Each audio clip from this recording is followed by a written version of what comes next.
Welcome to Machine Minds, where technology and humanity meet. I'm your host, Greg Terrusian, founder of Samson Rose, a recruiting and search business focused on the robotics and AI industries. The Machine Minds show is where we dive deep into the intricate world of robotics and artificial intelligence. As a staffing industry leader with a passion for the frontiers of technology, I'm pleased to be bringing you intimate conversations with the founders, investors, and trailblazers who are at the heart of the AI and robotics revolution. In each episode, we dig into their journeys, the applications of the products they're working on, and the breakthroughs that are shaping our future. Join us as we explore how these machine minds are transforming the way we live, work, and understand our world. Whether you're an entrepreneur, a tech enthusiast, or just curious about this amazing field, you'll learn something new with each episode. Let's delve into the extraordinary. Let's delve into machine minds. Hello and welcome to Machine Minds. I'm your host, Greg Terrusian, founder of Samson Rose, your robotics talent search partner. And on today's episode, I'm joined by Neel Mehta, partner at G2 Venture Partners. Thanks for being on the show today, Neel. Thanks for having me, Greg. Appreciate it. It's my pleasure. Let's jump into it. So it's great to have you here. We've obviously been trying to get this scheduled for a little while now. I want to take a step back before we learn about you and the man behind the deep tech and venture world that you operate in right now.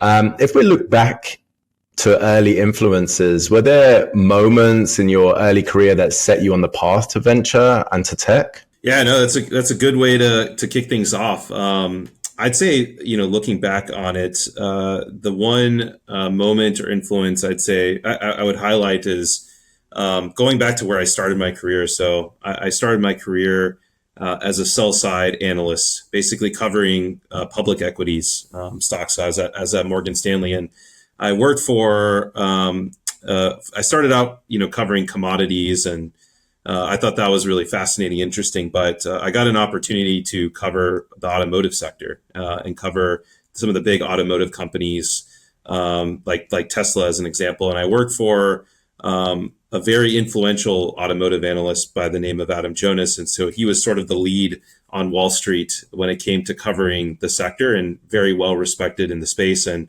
I'd say that was a huge influence because, and this is, call it, more than 10 years ago at this point, around maybe 10 years ago, it was very much, you started to see some signs that the automotive industry was going to change and going to get turned upside down. And you started to see a little bit of that with Tesla. You saw sort of Uber, people started to take Ubers in select markets like San Francisco and New York.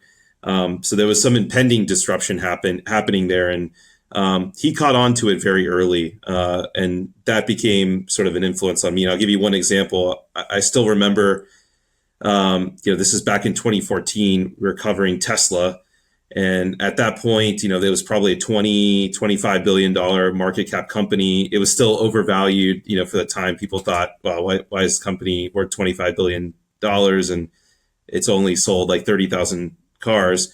But I remember one moment, he published a research note that I forgot the exact title, but, it basically said, or made the argument as to why Tesla was the most important car company in the world. And again, this is when it just had sold only 30,000 cars. And he was able to sort of unpack that, right? What was Tesla doing that was so differentiated, not just building an electric car, but a software defined car, something that was really, technology first. And that resonated with a lot of Wall Street, with Silicon Valley as well. It ended up turning into an amazing stock call, right? Tesla went from being worth 25 billion then to over $1 trillion. And on top of that, you started to see autonomy play out. There are different elements of their business that started to play out. And I'd say that was an amazing experience for me to sort of be on the front row of that and help build that thesis. And it sort of informed the direction I was going to take my career, right? Which we can talk about, going into being an operator to then becoming a venture capitalist. And it's all about, being able to see the signs of an industry being turned upside down very, very early. And he was able to do that kind of better than anyone, in my opinion.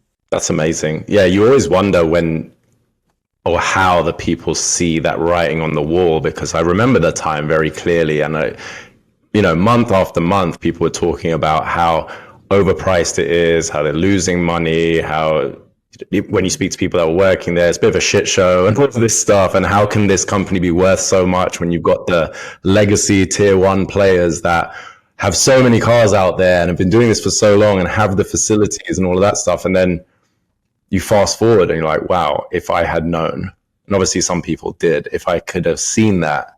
And I guess that lends very well into what you're doing now, right? No, exactly. I think that's what it's all about. Is there any lessons that come to mind from your early career that still resonate with you now or that you utilize in your current role? Yeah. I'd say, maybe this is a more turning into just general career advice or something that's helped me along the way. Or one thing I've learned is just, I think you have to, it's all about showing up and giving it all your effort, for whatever it is. So, like careers are very long, but the success is defined and across often just a few moments. So sometimes it's just meeting the right person at the right time who opens doors for you. And that's what happened to me, back then at Morgan Stanley. Initially I was, covering commodities, was covering other sectors, and I was always interested in automotive. And by luck, I ended up, being able to do this. And so the lesson there was just showing up and being in the right place at the right time. Obviously, it's hard to predict. Yeah. But then just always being on, right? Luck. So you can take advantage of those opportunities, I'd say. Yeah. Yeah, for sure. So let's switch gears and talk about G2 now, because every great company has an origin story, but then obviously every firm that started has their thesis, their origin story, the reason that they exist. Can you tell us much about how G2 Venture Partners came to be? Yeah, sure. So, our firm, we've been around since 2016 now, and the firm traces its roots back to Kleiner Perkins. So all of our founding partners, they invested together at Kleiner Perkins for about a decade, and they were specifically investing out of a fund called the Green Growth Fund that was within Kleiner Perkins. So at that time, there was a huge emphasis. This was a sort of clean tech 1.0 era. There's a huge, enormous interest in getting into sustainability, and that's not something that venture firms had historically done. So this team had done that, and their thesis was sort of going after traditional sectors like energy, logistics, manufacturing, hard to abate sectors, where there's an opportunity to invest in technology that make those industries more efficient in how they operate and also more sustainable. So they did that for a number of years. They made some fantastic investments out of that fund. Some big names like Enphase, Uber, Turo. There are a bunch of other names as well. So they had a lot of success there. And then in 2016, spun out to form G2. And G2, it's the same sort of philosophy. That's what we're doing. We're finding these traditional industries. They've been doing business the same way for 100 plus years. And how do you get them to adopt technologies that are just much more climate friendly, climate first? And also, how do you make those industries more efficient, bring them into the digital era? So that's exactly what G2 is doing, and doing that at the growth stage, right? So we are growth stage investors. And I could talk a little bit more about what we look for, what our investment philosophy is, but that's how the firm started. Yeah. Awesome. Yeah, I'd love to dive into a little bit of that. I want to really understand your unique niches, your venture, your investment philosophy and the thesis, and just the mission really as a company. Yeah, sure. So I think, zooming out, the mission is really to identify those founders and those companies that are looking to have a very meaningful climate impact, right? So it's about returns and also climate impact, and focusing on these massive sectors where disruption is badly needed. And a lot of firms do that, but I'd say where we're a little bit different or differentiated is we focus on that missing middle, right? There's the bridge between what I'd say like early stage and very late stage. And we try to catch that commercial inflection point at the time of investment. And what we found is that if you look at the data, There's a lot of capital at the early stage, and then there's a lot of capital at the late stage, at what I call the scale up phase, when things are really working. But there's that middle ground, middle place we call the missing middle, where there are a lot fewer firms investing and a lot fewer firms kind of spending the time to catch that key inflection point, and that's what we do. Typically, that's kind of around the Series B or Series C. Yeah. Awesome. Awesome. That's really interesting. And how long have you been with the firm now? So I'm coming up on 3.5 years now. Yeah. Nice. It's gone So by pretty yeah, quickly. you've seen it. I bet. And a very unique 3 years, right? Because I think that was what Yeah. probably the tail end of a ton of investment at that kind of stage. Because I mean, you would know better than anyone else, but the kind of B and C round has been a little bit slow, at least in my world, over the Mhm. last couple of years. How have you guys found that? Yeah, I think that's spot on. I kind of joined. I joined in 2021, so it was at that point, especially summer of 2021, that was kind of the peak in a lot of ways. Just especially for climate tech funding, but other sectors as well. And so I got to see a bit of that. I got to see the slowdown where venture firms pulled back, and we got out of the ZERP environment, so got to see that. And then now it feels like it's a bit of a rebound, but it's Yeah. concentrated in a different place. It's more about physical AI and onshoring and manufacturing. It's different topics, but you're starting to see sort of the same thing play out. That activity come back, yeah, which is exciting for sure. Yeah. In in a crowded VC market, because it feels like every other day I hear of a new firm, whether it's a small one, an operator that's exited and is doing something or whatever. But what would you say sets G2 apart from others? Obviously, your stage is pretty unique, as you mentioned. There's not a lot of people operating in that, but is there anything else? Yeah, I would say a couple things. One, and I wouldn't necessarily call myself this, but the partners that I work with, I would consider them pioneers in the climate tech investing space. They've seen the boom and the bust cycles, right? So they've been doing this before it was cool. Way before there was even an emphasis on investment sustainability, and all the new firms popped up. So that's important because I think they bring a different mindset to the table, right? They've seen the pitfalls. They've seen so many loads of examples where it looks like something is working or there's traction, only for it to turn out not to be the case, and for a company to maybe need many more years or significantly more capital in order to get to their goals. So they've seen those patterns, and we're able to take all that. And I think in our conversations with founders, as we're evaluating companies or partnering with companies, they appreciate that, right? Versus, versus working with folks where this is completely new to them, right? Where maybe they've dealt with one industry like enterprise software, and they're trying to apply those principles to climate tech or deep tech. It doesn't really work that way. And so, yeah, I would say that's probably our biggest differentiator, is just the experience and track record in these categories where we're investing. Nice. So are there any primary companies or innovators that you work with, you serve, or you mentioned that the climate tech and clean tech space, but are those the only sectors that you're operating in? Yeah, I'd say there's climate tech. There's you can call it deep tech.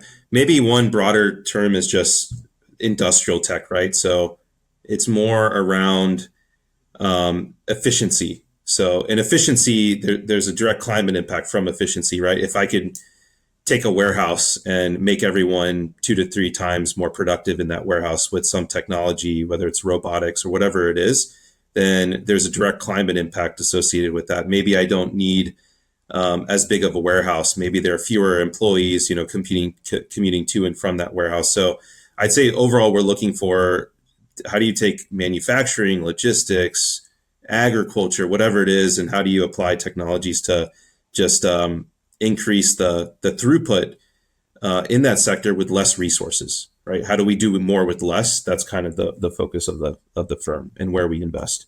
Nice. And so tell me what you look for in startups or in companies that you're investing in? Yeah. No, good question. I'd say it starts with the basics. Like, obviously, you're looking for compelling customer traction. You're looking for rapid growth. I think those things are table stakes for a growth investor. And we can talk about what that actually means. But I'd say for us, we emphasize a few other things quite a bit in our diligence process. That's unit economics, looking at making sure that the company that we're investing in, they have attractive unit economics at the time of investment, and it's not something that we have to squint to see or wait for X, Y, and Z to play out for the unit economics to be strong. We need to see it at the time of investment. I think that's really important in climate tech, especially. So that's one thing I'd say. Investing in companies that are tied to big TAMs, tied to big end markets. That's an obvious one. One thing that we do that maybe other firms don't do is whenever we make an investment, regardless of kind of the stage or valuation at the time of investment, we look for what we call decacorn potential. Can this company be a $10 billion plus company? And what does it take for that to actually happen? Do they have the products today that are going to get them there? That's really important to them. And then I'd say the last thing we look for is what I'd say like meaningful and measurable climate impact. So every investment we do, we don't just build, we build the financial model, we do the traditional underwriting, but we also underwrite from a climate impact standpoint. We look 10 years out and we look at the potential for CO2 savings if that technology is successful. And we look for companies that are going to have a massive impact on the climate if they're very successful in the long run. So all those things kind of go in our decision-making process. Interesting. Yeah. Multifaceted for sure. Yeah. Yeah, that's pretty exciting though, when you think about it. And it's a good way to I guess, decide if you are the firm. Because I've heard a gripe from a lot of VCs like, oh, we get people sending their decks to us or reaching out, and they're clearly they're not in our area of interest. They don't fall in our thesis. They're not at the right stage. And all you have to do is look at the website and you'll see clearly where we are. So hearing this articulated like that, I think is very clear for the listeners if they fall into that. When you're talking about the decacorns, ability or potential, how do you look at that, or how do you decide on that? If it's I guess I use the word moonshot kind of loosely, but if it's a company redefining an industry or creating a new path that some way aligns with your technology sector, like clean tech, how can you put that figure on it? Yeah. It's really hard because it's you can't predict sometimes, right? What's going to if whoever was looking at Amazon, in the early 90s, it was just effectively an online bookstore, and you would say, oh, does this have that decacorn potential? So that's really hard to do. But I think we start from the fundamentals. Look, we do our own kind of market sizing. We don't just take kind of what the company is saying or what's broadly communicated. We look at, if this technology is successful, who are they going to be selling to? We try to quantify that, right? And that's one way to get there is if there's, if I'll put it this way, not to put any firm numbers on it, but if it's a sub $1 billion market, addressable market, unless they have new products or a really compelling product roadmap, it's hard for that company to become a $10 billion plus company. If you're selling into a much massive market, there's kind of a better path there. So I think that's one thing. And then I think that the second thing is looking for, truly differentiated technology, not just looking for maybe, this company is doing it a little bit better than the other three companies, something that is sort of a much bigger step change, because that lends itself to defensibility. And ultimately, when we invest, we want to be picking the winner in that sector, right? Everyone wants to be doing that, but that's especially important to us. The winners end up being much, much bigger than people think. It's not to focus too much on ride hailing as an example, but it's like the Uber and Lyft, right? Think about the difference between the two, and both are tied to a massive end market, but one just ends up being 10x larger than the other. So you have to identify the fundamentals that are going to make the company the winning company in the space. That's much more important. Yeah, it's difficult. It is difficult. I'm sure. Let's talk tech in a wider sense right now. So you mentioned, the AI plays and all of that stuff, which is getting kind of a lot of the focus in the investment world. What kind of hard tech or AI, robotics, clean tech excites you the most at the moment? And on this topic of like decacorn or huge impact, are there any that you think can actually achieve that? Yeah, no, there's a lot of exciting stuff. Maybe I'll start with autonomy, and this ties a little bit to my background. After I spent several years at Morgan Stanley, I joined a company called Zoox in the Bay Area, which is now owned by Amazon, and they're going for the full robo taxi dream, right?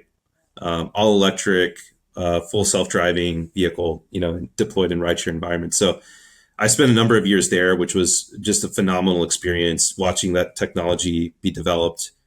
This was right before coming to G2, but I think it's been a long time coming. And especially earlier part of this decade, there were periods where autonomy started to full autonomy. I'm talking like level 4, no driver, where it almost seemed impossible, or a lot of people were giving up on it. There was a lot of negative, I'd say, negative press and that sort of thing. And I think it's just been a complete 180 in the last couple of years when you're seeing companies like Waymo that, people are now in San Francisco. They don't say, "Oh, I need to Uber somewhere." They're saying, "I'm gonna Waymo to so and so destination," and they're commanding more market share than Lyft in some cases. So, bottom line is, I think that there are proof points now that this is actually happening, and as it happens, we're just scraping the surface. It's like transportation is a $10 trillion market. It's like what, 10 to 15% of global GDP. So if you crack something like autonomy, which very few companies can do and will do, there's a potential for some of the biggest companies ever to be created in that category. So that compels us to spend time there. So there's obviously exciting things happening with Waymo, but there's stuff happening on the long haul autonomy side. So there's huge opportunities in autonomous trucking, which is $1 trillion potential. So I'd say there's a whole category there around the autonomy ecosystem that is becoming more exciting and more relevant in a way that wasn't maybe the case 4 or 5 years ago.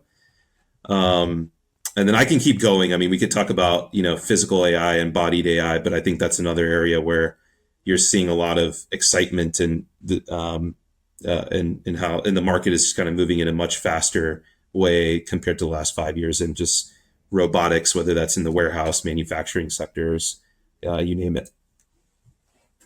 Yeah. Yeah, I want to hear your perspective on all of it, in all honesty, because I think you have a very unique lens when you're looking at companies at that stage of investment, and then also where they can be applied. Because now, I was having this conversation yesterday actually with an investor that's primarily in the fintech space, but he's just like, if we don't talk about AI, regardless of industry, whether it's healthcare, finance, agriculture, whatever, if AI isn't in the conversation, we're almost doing a disservice to our investments, but also the companies that we're looking to support. So with that in mind, everyone in some way, shape or form is investing in AI, whether they want to be or not, because if there's huge potential to make companies that don't utilize it or have it as part of their product so much more efficient or so much larger by incorporating it. Even if they're not an AI company, right? Like everyone's I think they're using this phrase a little bit loosely. But what's your perspective on that in terms of actual commercial viability? Because again, you're at a unique stage where you're not going to invest in a B or C round if you don't see this really being a winner or gaining a lot of market share or anything like that. Yeah, yeah. Look, I think we like probably every other firm out there, we believe in the enormous potential for it to digitize and transform the sector, like these very traditional sectors. Also, though, the reality is that some of these sectors, think about the automotive industry or the power industry. they move that realistically they move at a very very slow pace, and so you also have to think about the rate at which they can absorb these types of technologies, right? It's not going to be an overnight transformation. Maybe that happens in tradition like enterprise software and internet companies, but in these very physical industries, like taking a power plant as an example, their ability to leverage the latest in AI to kind of transform their whole operation. That's not going to happen overnight. It takes time, and so we're cognizant of that in our investment process. So that's why we need when we look at companies, we need to see real commercial traction. It can't just be a pilot or a proof of concept that, okay, this blue chip customer used it and they found it valuable. We need to see more than that to gain conviction that that this stuff is going to play out. Because otherwise, you fall into this trap a little bit where now companies, they're all getting priced and valued as if they're going to grow like a software company, right? They're going to triple every year, double every year,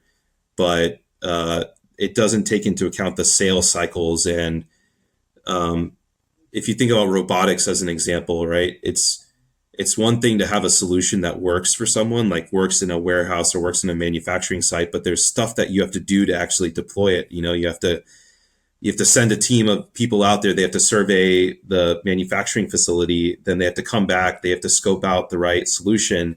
Then you have to send the robots out there. Then you have to integrate with their manufacturing execution system or their WMS, warehouse management system. Then you have to wait 6 months to see how it goes. And then you double the size. There's all these little things that have to play out in the sectors that we look at. That's not the case, if you're selling to another software company or another technology company. So, that's the concern I have a little bit, is that the companies, their valuations What's are your reflecting a lot faster. perspective on humanoids? Oh, sorry, I think I lost you there. Yeah, did you say humanoids? Yeah, I'm curious. What's your take on humanoids? Because what you were saying there just sparked something that I was reading the other day, with the founder of Figure posting on LinkedIn, and he'd just put up their new robot, or their robot doing a new task where it was like just sorting on like the conveyor belt of packages going to and from deliveries. And people, if you read the comments, people are like, and I was kind of the same thought before this, of like, well, things like this have been solved. Like you said, there's automation there, you can put it in. And then people are like, well, this has been solved. Why would you use this application? Why would you have a humanoid? Why would you have feet? And I'm just curious about your take on it before I share other things that I read on that. Yeah. No, this is good. This is the topic of the hour, and I'd love to get your take as well on it. My take, we've done a lot of deep dive work on humanoids. We've been tracking the space for, I'd say, 3 years now, trying to make sense of what's happening, and we want to have a house view. And I'm somewhere in the middle, right? I'm not one of those people that's like, this humanoids, they don't make sense and it's the wrong form factor.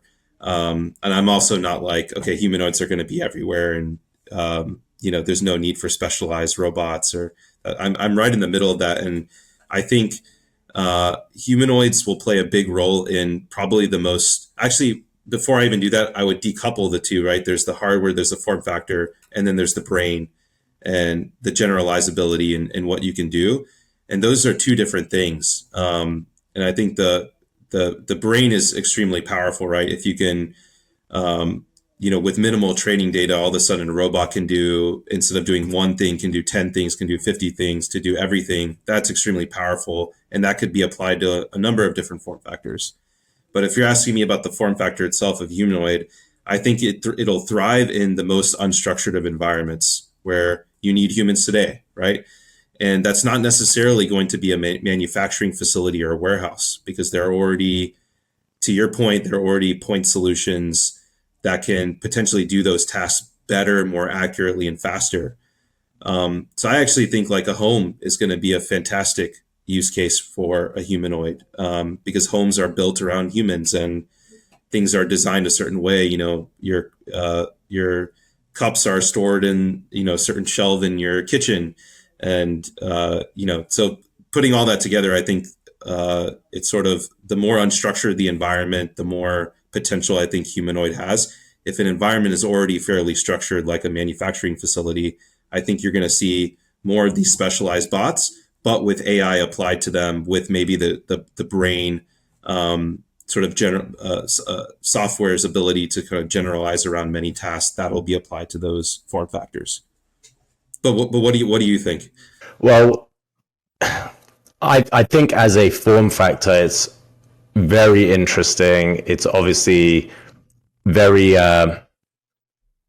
it's great for press. Like with AI, I think it was the natural thing after everyone got aware of and hooked on AI, and it's in general conversations, and you're having your conversations with your neighbors about it who you'd never talked about things before, and now everyone knows about AI. I think the next thing people think about are humanoid robots, because I think general public speaking anyway, they don't realize how many robots are actually in circulation right now, or considering like their Roomba as a robot, or in logistics and warehousing and etc. But from the movies and all of that stuff, humanoids was what's going to get the biggest buzz. So as a form factor, super interesting, very futuristic.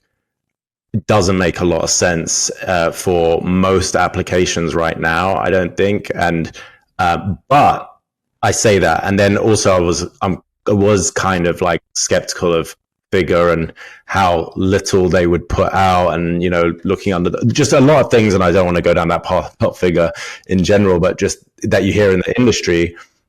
And so I keep an eye on it. And then I saw, every time that Brett posts something on LinkedIn, there's always naysayers, people talking shit about whatever he does. And I'm just curious on how they respond. And one of them was like genuinely curious, why use this form factor for this task, which was picking up packages and sorting them, right, off a conveyor belt that humans would do.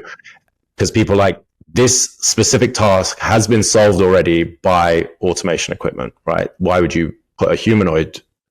And his answer was great. He was like, well, I just think of the flexibility. Now you have this one robot that can plug in where a human is. You don't have to retrofit it. You don't have to get new power systems, new water systems, cooling systems. Like you said, warehouse management systems incorporated with this, all of this upfront work, cost, CapEx to retrofit so you can get this one task done. If you had humans doing it already, you can just use this robot for the period of time that you want to use it, and then it can go off and do something else in your warehouse that maybe you're short on staff with. And I was like, well, that makes so much sense. It makes a lot of sense. I still think we're a long way from the safety, because from what I understand and things I've heard and people that I know that have had direct experiences with, a lot of them just aren't as safe to be around, falling over, hit you by accident, they're not as stable, which is why they tend to be separate from the general population and workforce. But it's coming. The rate that this is going is crazy fast. And yeah, I definitely think there's the home use case as well. But I think safety, I think I would probably prefer something on 4 wheels in my home, like a solid base, than on legs, Yeah, I think you're right. I mean, you're probably right that the safety piece of it is probably being underappreciated or underemphasized relative to how important it will be. I think there's some analogies to self-driving in that too, like early on in the development. It's not like people were avoiding the topic of safety, but it was more about, demonstrate. It was demonstrating a really awesome demo. And it was less about what's the safety framework, right? If X, Y, and Z happens, what's the fallback? And I think that's gonna be, we started to see that in self-driving, like probably in 2017, 18, and it's a sign of like a maturation of the industry. And I'm sure that'll happen with humanoids, but we're just not there yet. Yeah. I think that the adoption, there's the want to adopt, like with self-driving, like the people who are very aware of the technology, the use cases, and are okay with progressive tech, they're cool with. If you have the capital to have one of these robots in your, I saw a video can't remember who shared it, but there's some influencer, I can't remember his name, but had one of these humanoids or has a couple in his home. And during on his live feed, it just in the background, you saw it trying to open the door, spazzed out and fell over. And it's a big robot that you just think, well, one, it's in your home, so you don't have tech support. This isn't a factory, it isn't all just a hard, clean space. It could have been on your stairs, it could have been in your kitchen. But two, if you were next to it or a pet or a child and that happened, there's no way of it avoiding what it lands on, right? So that's like the safety element that really springs to mind of, if you want to do this, there's certain things right now that you should probably consider. But yeah, it's definitely coming. It's coming for sure. But I think before it gets into the general public, there needs to be a lot more work on safety and probably regulation, certification, all of that stuff. Yeah, like I'm sure OSHA will have to there'll have to be a bespoke framework for this, and I don't even know if that's really on the radar yet. So we're in the very early innings. Probably not. Yeah. Back to G2 Venture Partners. Talk about the broader tech ecosystem. Is there any particular kind of impact that you guys hope that you would have, or how do you see the work that you're doing, the companies that you're backing, and the support that you give reshaping industries in like the next decade? Yeah, I'd say the impact we want to have. I mean, the goal is really to, I'd say, in these sectors that we're talking about, the traditional, very physical sectors, I think our view is that the winners are going to be concentrated, right? There's not going to be tons and tons of winners and massive companies, but there are going to be a few, and those are going to be, much bigger than the last crop of massive companies, over the last 20 decades. Maybe in the next 20 years, one of the largest companies, instead of it being like a Google or a Facebook, maybe it's an energy company. I don't know. Maybe you can put Tesla in that category already. My point is that our goal is to be able to identify those companies, right, and make awesome investments in companies that can turn into that, to have that potential, and to really help those companies along the journey. It's not like, sometimes these are 10-year plus journeys with founders, with management teams. There are so many ups and downs, and it just requires a lot of patience. It requires us to roll up our sleeves and be there for the founder and the team when things aren't so smooth. And that's the type of firm we are. We're not, I wouldn't call ourselves a passive investor where, maybe we make an investment and then 10 years we hope it goes well. We try to actually shape the outcome to the extent we can, and try to be there for our founders. So that's the impact we want to have, and we want to be known for that in our ecosystem community. I love that. Yeah. Hiring's obviously crucial. I focus on it every single day, helping companies. But when you're making investments or even supporting companies that you've already invested in, what do you look for in the team or additional candidates to inject into those startups? So there's certain qualities, anything that you think is underrated, or certain backgrounds that particularly stand out? Yeah.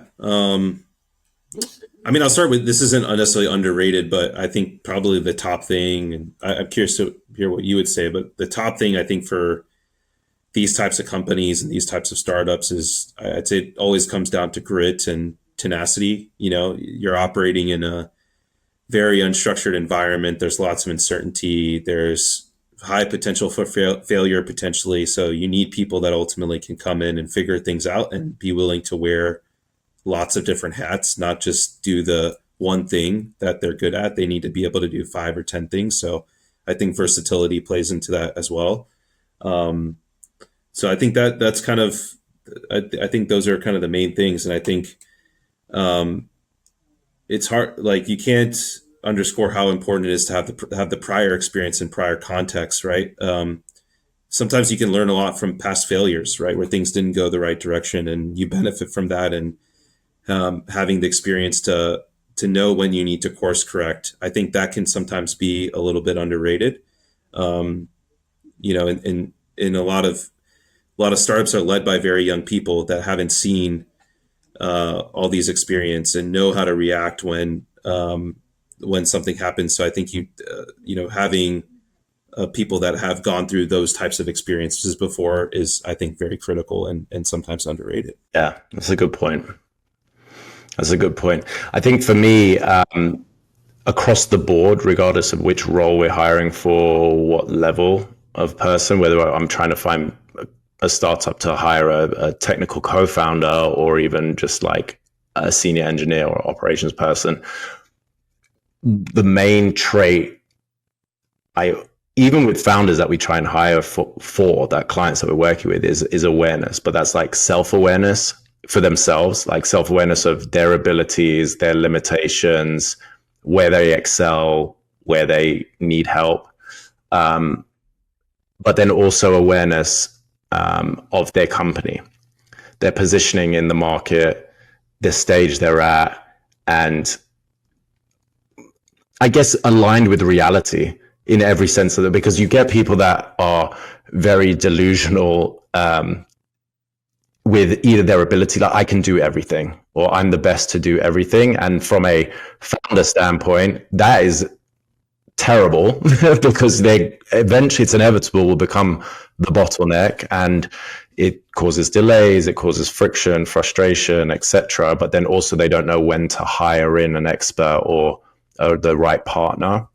But then also, if you're not aware about your place in the market, and this is more from a hiring standpoint, but if you're not aware of your place or positioning in the market and you're adamant you want to hire talent from X company or at X level that everyone else wants, you need to really be aware of like what your competitors are doing, how you can compete, the levers you can pull, instead of just blanket like, oh, we're on the same, or everyone's on the same level playing field and we'll be able to get who we want to get. I think being aligned with reality and aware of yourself and your company are very important traits to have. Yeah, I totally agree. How important do you think that company culture is to ensuring like long-term success? Yeah, I mean, it's kind of everything, right? I think you need the company needs to be mission driven, from the very top. I think those are the ones that are able to pull it off, and you can see that in past success cases, right? I even look at Tesla as an example, maybe in the earlier days. And again, I'm not super close to the culture today or what it was like, but it's just kind of amazing that you have, and you can put SpaceX in this category and others as well. They were able to create a very mission driven culture, right? And nothing else really mattered at the end of the day. It was all about shipping the product. It was all about survival, overcoming the odds, that sort of thing. And I think that's super hard to build. Like, I don't pretend to have, any insights into. I think it just starts from the very top, and it just takes a very special person to create that type of collective will, and to get people excited and motivated every day.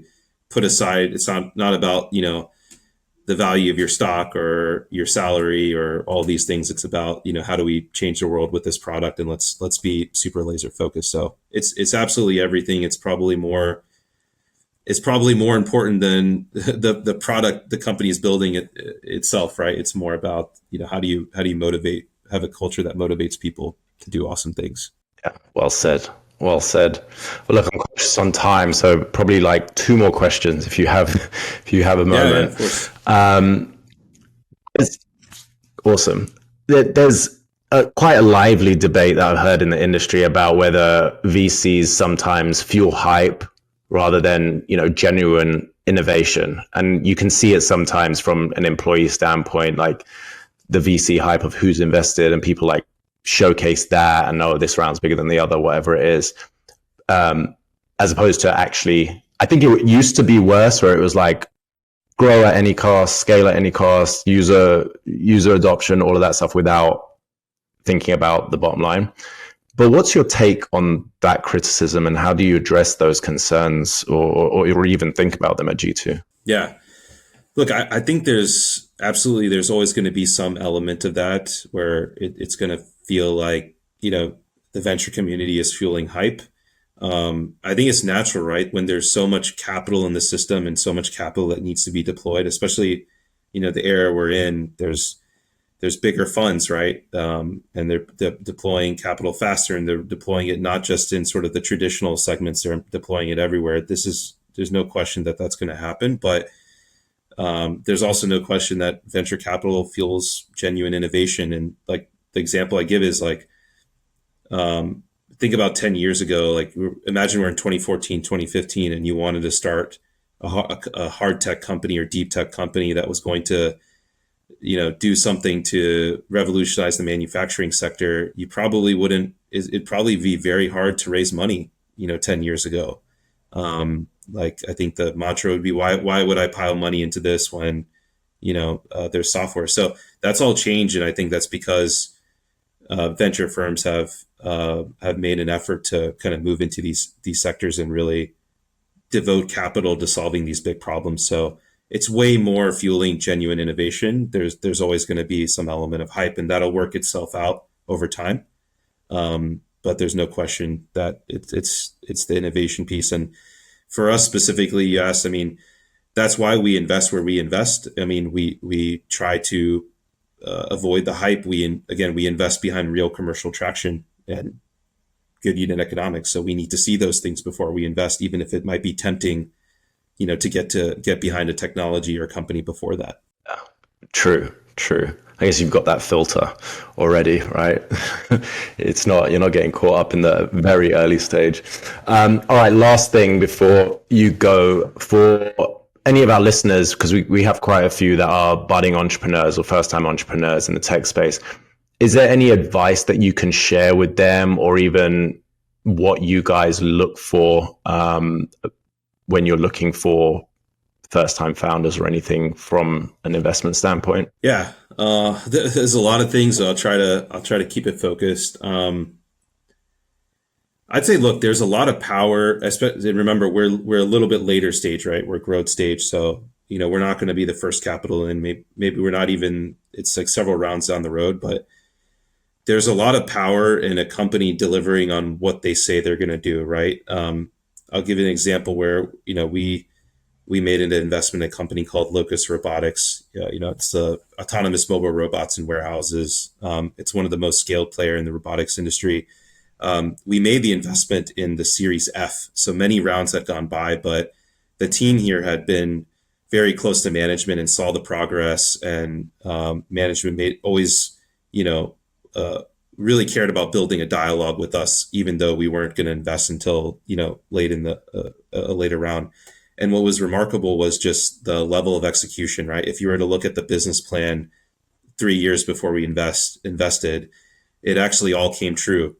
And the company did what it said it was going to do. And look, sometimes that's not in, it doesn't work out that way, and it's not in everyone's control. But I put this out there as like setting realistic goals and sticking to those and being consistent and maintaining those relationships. It does go a long way when you're starting to look at those bigger growth rounds, and you need to bring in a lot more capital. So yeah, it's constructing feasible plans, executing on them, and then building that network of VCs, even though they might not help you today or might not be investors in your round today. Think about the partners you may want to have 2 years from now, 3 years from now, and be intentional about maintaining those relationships. That's really important. Great point to leave on. Thank you. That's great information. Well, look, Neel, it's been great having you on the show. Thank you for sharing your insights and your stories, your background, and talking a bit off piece with me on random topics that came up. So I appreciate that. Where can our listeners connect with you or learn more about G2 Venture Partners and everything you guys are doing? Yeah, you can go to our website. That's probably the place to start. We're active and we blog and we post things regularly on LinkedIn. So yeah, encourage folks to visit our website. Awesome. Well, look, thank you again. And I hope to keep in touch. All right. Thank you so much, Greg. Wonderful to be on your show. Appreciate it.